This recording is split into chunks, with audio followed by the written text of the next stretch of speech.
MLA దోపిడీ నేను పోయినసారి జనవాణి కార్యక్రమానికి వచ్చినప్పుడు అతని పేరు మీకేంటో తెలుసు, అతను స్థానిక ఎమ్మెల్యే. అతని గురించి నాకు ఒకటే చెప్పారు జనవాణిలో. పాస్బుక్ కావాలంటే 10,000 రూపాయలు ఇవ్వాలంట, కొత్త పాస్బుక్ కావాలంటే. చేపల చెరువు తవ్వుకోవాలంటే 1.5 లక్ష రూపాయలు లంచం ఇవ్వాలి.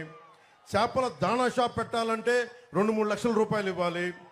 మోటార్ కూడా ఆయన చెప్పిన షాపుల్లోనే కొనాలి.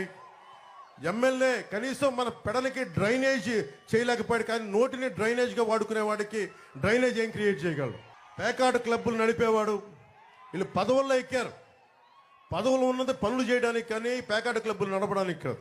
చాలా బాధ కలిగింది. ఈయన ఇంటి ముందు నుంచి ఎవరైనా నమస్కారాలు పెట్టాలండి. నమస్కారాలు పెట్టకపోతే గంజాయి కేసులు పెట్టాడు జన సైనికుల మీద. మట్టి మాఫియా కోసం ఫిర్యాదు చేస్తే ఇక్కడ పెడన యువత వాళ్ళని చెట్టు కట్టి కొట్టాడు ఈ వ్యక్తి. నా దగ్గరికి జనవాణికి చనిపోయిన ఒక జడ్జి తల్లి